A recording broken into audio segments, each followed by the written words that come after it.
అదుపులోకి తీసుకోవడం జరిగింది. ఇందులో మనం వివరాలు చూసినట్టయితే ఇక్కడ మనకి చనిపోయినటువంటి వ్యక్తి సయ్యద్ సిద్దికి, దానికి 33 సంవత్సరాలు ఉంటాయి, 38 ఇయర్స్. అంటే మెయిన్ ట్రైవల్ ఏంటంటే వీళ్ళ మధ్య ఇద్దరు కూడా ఇప్పుడు మృతుడికి తర్వాత నేరస్తుడికి ఇద్దరు కూడా ఈ వెజిటేబుల్ మార్కెట్లో నైట్ పూట ఈ ఛార్జింగ్ లైట్స్ రెంట్కి ఇచ్చేటువంటి ఏజెంట్స్ ఉంటుంది, ఏజెంట్గా పనిచేస్తారు. ఆ రెంట్కి ఇచ్చే దాంట్లో ఇద్దరి మధ్య పోటీ జరుగుతున్నది. గత 15 సంవత్సరాలుగా ఈ సయ్యద్ సిద్దికి వాళ్ళ ఫ్యామిలీ చేస్తున్నది మేడ్చెల్లు, కోంపల్లి ఈ ఏరియాలో.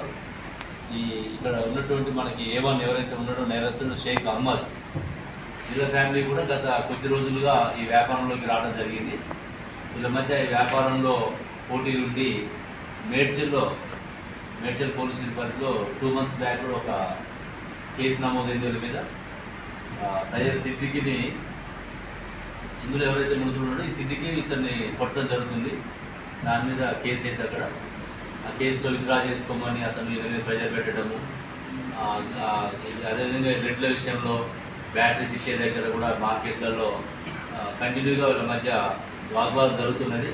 ఈ ప్రాసెస్లో ఈ సిద్దికిని లేపేస్తే మాకు ఇబ్బంది ఉండదు వ్యాపారం అని చెప్పేసి ఇతను ప్లాన్ చేయడము. ఈ ప్లాన్లో భాగంగా వాళ్ళ అన్నతోటి రహమత్ అని చెప్పేసి వాళ్ళ అన్న A2ని వాళ్ళ అన్నతో చెప్తే వాళ్ళ అన్న ఫ్రెండ్స్ కొడిమ్యాల శశికుమార్, రాజ్కమల్, జంపన్న వీళ్ళ ముగ్గురు కూడా రహమత్ యొక్క ఫ్రెండ్స్. ఈ రహమత్ అనేది A1 అహ్మద్ యొక్క బ్రదర్. వీళ్ళు 5 కలిసి గత 2-3 రోజుల నుంచి ప్లాన్ చేసుకొని ఇతనికి మూమెంట్స్ రిసీవ్ చేయడము చేసి నిన్న ఈ సెంట్రల్ పార్క్ కోంపల్లిలో అతను ఆ టైంకి వస్తుందని చెప్పేసి ముందే చూసుకొని పథకం ప్రకారము కత్తెలతోటి అక్కడ స్టాప్ చేయడం జరిగింది. అతన్ని మనం ఇమ్మీడియట్గా రష్ హాస్పిటల్కి తరలించిన తర్వాత అక్కడ హాస్పిటల్లో గ్రాడ్యుయేట్ కావడం జరిగింది. అక్కడి నుంచి గాంధీ హాస్పిటల్ పంపించి పోస్ట్మార్టం చేసి ఈరోజు డెడ్ బాడీ హ్యాండ్ ఓవర్ చేయడం జరిగింది. అది ఇక్కడ మనకి ఏంటంటే మన గతంలో కూడా ఒక 3 months అయింది మేడ్చెల్లో కూడా ఇట్లా రోడ్డు మీదనే అందరు ప్రజలు చూస్తున్నాగానే కూడా కత్తులతోటి చంపడం జరిగింది. అది కూడా మనం అప్పుడు 24 hours కేసు డిటెక్ట్ చేసినాం.